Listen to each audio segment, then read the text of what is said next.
तो नमस्कार, एक बार फिर से आपका स्वागत है। और आज हम बात करेंगे उपन्यास की। और आज उपन्यास की जो हम बात करेंगे, इस उपन्यास में होगा आपका देवरानी जेठानी की कहानी, जिसके लेखक कौन है? पंडित गौरी दत्त। तो आइए इसके देखते हैं प्रमुख पात्र, कथासार, भूमिका, जो भी इसमें महत्वपूर्ण चीज़ें हैं वह देखते हैं। देवरानी जेठानी की कहानी में ज़्यादा चीज़ें नहीं हैं, इसमें बहुत कम चीज़ें हैं। इसके बाद जो आपका आएगा उसमें ज़्यादा चीज़ें हैं। कौन सा? परीक्षा गुरु। उसमें आपके प्रमुख जो कथन है, प्रमुख वाक्य हैं, वह भी हैं। हिंदी के प्रथम उपन्यास के मतभेद में उपन्यास भी गिना जाता है। यानी जो देवरानी जेठानी की कहानी है, इससे कुछ विद्वान इसे मानते हैं कि यह हिंदी का प्रथम उपन्यास है। 1882 ईस्वी इसका प्रकाशन वर्ष है। हिंदी के प्रथम उपन्यास के मतभेद में उपन्यास भी गिना जाता है, जिसके लेखक पंडित गौरीदत्त शर्मा हैं। नए उपन्यास की भूमिका में ही इस उपन्यास के उद्देश्य और जरूरत को रेखांकित कर दिया। यह उपन्यास पढ़े लिखे और अनपढ़ स्त्रियों के गुण दोष को रेखांकित करता है। उपन्यास का परम लक्ष्य यही बताना है कि समाज परिवार के लिए पढ़ी लिखी स्त्रियां क्यों जरूरी है। इसके मुख्य पात्र की बात की जाए तो लाला सर्वसुखलाल परिवार का मुखिया है।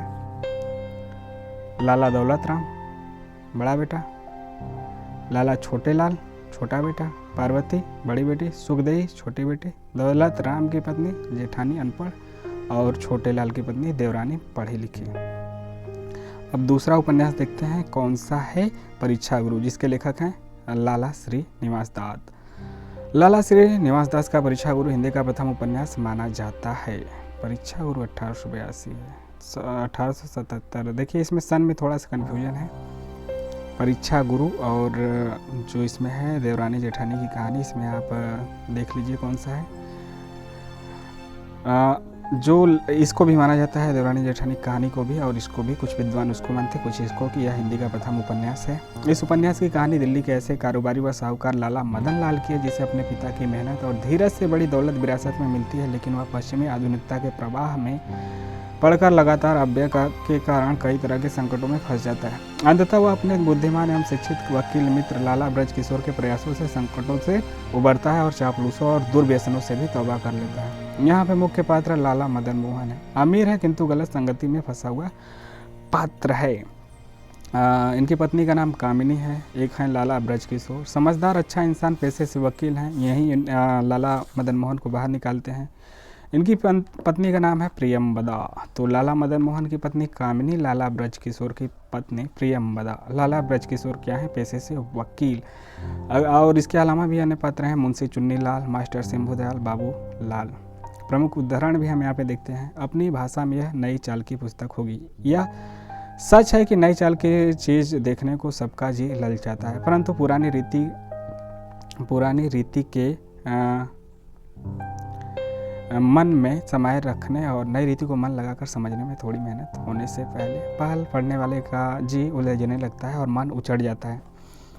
बलायत की सब उन्नति का मूल लॉर्ड बेकन की यह नीति है कि केवल विचार ही विचार में मकड़ी के जाले न बना, आप परीक्षा करके हर एक पदार्थ का स्वभाव जानो। किसका कहना है? मिस्टर ब्राइट का। कहाँ है? इसी का है। प्रमुख पात्रों में नहीं है, लेकिन पात्र है, गौड़ पात्रों में है। इसके आगे है प्रमुख पंक्तियां में, प्रीति का सुख ऐसा ही अलौकिक है। यह बुक है दृष्टि की।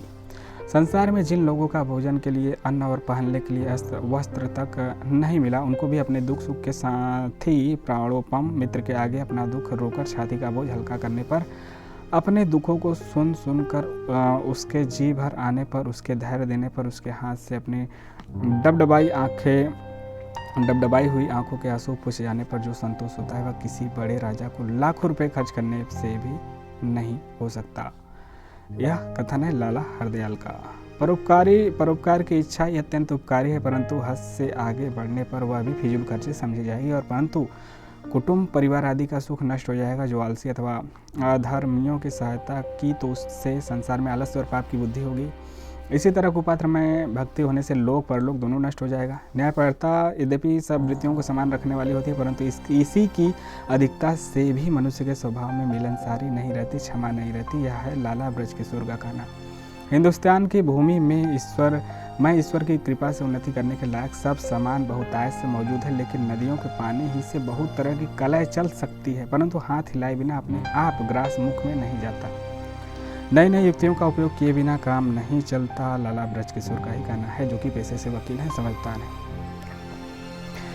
देश की उन्नति और अनिति का आधार वहाँ के निवासियों की प्रकृति पर है। सब देशों में सावधान और असावधान मनुष्य रहते हैं, परंतु जिस देश के बहुत मनुष्य सावधान और उद्योगी होते हैं उसकी उन्नति होती ही जाती है। जिस देश में असावधान और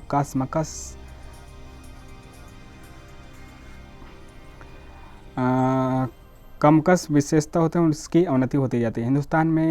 हिंदुस्तान में इस समय देशों की अपेक्षा सच्चे सावधान बहुत कम है, और जो हैं द्रव्य की असंगति से अथवा द्रव्यवानों की अज्ञानता से अथवा उपयोगी पदार्थों की अप्राप्ति से अथवा नई नई युक्तियों के अनुभव की कठिनाइयों से निरर्थक से हो रहे हैं, और उनकी सावधानता बन के फूलों की तरह कुछ उपयोग किए बिना बूथा नष्ट नहीं हो जाती। परंतु हिंदुस्तान में इस समय कोई सावधान न हो, यह बात हरगिज नहीं है। लाला ब्रजकिशोर। मास्टर शंभू दयाल का कहना है, मनुष्य जिस बात को मन से चाहता है उसका पूरा होना ही सुख का कारण है, और उसमें हर्ज पड़ने से ही उसे दुख होता है। हिंदुस्तान की उन्नति नहीं होती, विद्याभ्यास के गुण कोई नहीं जानता, अखबारों की कदर कोई नहीं करता, अखबार जारी करने वाले नेफ के बदले नुकसान उठाना पड़ता है। हम लोग अपना दिमाग खपा कर देश की उन्नति के लिए आर्टिकल लिखते हैं, परंतु अपने देश के लोग उसकी तरफ आंख उठाकर भी नहीं देखते हैं। यह किसका कहना है? मास्टर शंभू दयाल।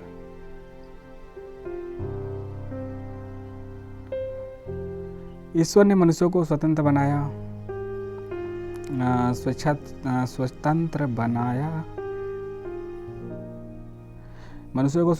स्वेच्छाचारी नहीं बनाया, क्योंकि उनकी प्रकृति के नियमों में अदल बदल करने की कुछ शक्ति नहीं दी गई। लाला ब्रजकिशोर का कथन। वर्तमान समय के अनुसार सबके फायदे की बातों पर सत्य, शास्त्र और शिष्टाचार की एकता से बर्ताव करना सच्ची स्वतंत्रता है। लाला ब्रजकिशोर। दंड का प्रयोजन किसी अपराधी से बदला लेने का नहीं, बल्कि आगे के लिए अपराधों से लोगों को बचाने का। मास्टर शंभू दयाल। आदमी की पहचान जाहिरी बातों से नहीं होती, उसके बर्तावे से होता है। लाला ब्रजकिशोर। मनुष्य को जलन उस मौके पर हुआ करती है जब वह आप उस लायक न हो, परंतु तुमको जो बड़े परिश्रम से मिली है वह ईश्वर की कृपा से मुझको बेमेहनत मिल रही है, फिर मुझको जलन क्यों हो? तुम्हारी तरह खुशामद करके मदन मोहन से मैं मेल किया चाहता तो मैं सहज से कर लेता, परंतु मैंने आप यह चाल पसंद नहीं की, तो अपनी इच्छा से छोड़ी हुई बातों के लिए मुझको जलन क्यों हो? जलन की वृत्ति परमेश्वर ने मनुष्य को इसलिए दी कि वह अपनी ऊंची पदवी के लोगों को देखकर उचित रीति से अपनी उन्नति का उद्योग करे। लाला ब्रजकिशोर। एक प्रामाणिक मनुष्य परमेश्वर की सर्वोत्कृष्ट रचना है। मनुष्य के मन के विचार न सुधरे तो पढ़ने लिखने से क्या लाभ? लाला ब्रजकिशोर। सावधानी आदमी की दृढ़ बुद्धि को कहते हैं। अफवाह वह भयंकर वस्तु है जिसे बहुत से निर्दोष दूषित बन जाते हैं। हिंदुस्तानियों में अब तक विद्या का व्यसन नहीं है, समय की कदर नहीं है, भले बुरे के काम पूरी पहचान नहीं है। इसी से यहाँ के निवासी अपना बहुत समय औरों के नीच की बातों पर हंसिया लगाने से और इधर उधर के उल्टी चट्टल हाँकने में खो देते हैं, जिससे तरह तरह के अफवाहें पैदा होती हैं और भले मानसों की झूठी निंदा अफवाहों की जहरी पवन में मिलकर उसको सोयस को धुंधली करती है। लाला ब्रजकिशोर। आदत की यह सामर्थ्य है कि वह मनुष्य की इच्छा न होने पर भी अपनी इच्छा अनुसार काम करा लेती है। धोखा दे देकर मन पर अधिकार कर लेती है। मनुष्य के चित्त से बढ़कर कोई वस्तु कोमल और कठोर नहीं। लाला ब्रजकिशोर।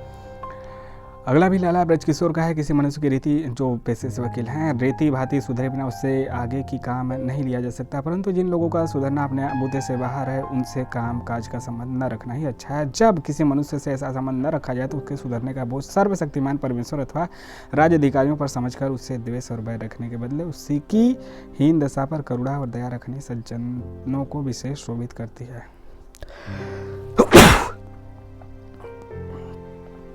सॉरी, छींक आ गया था।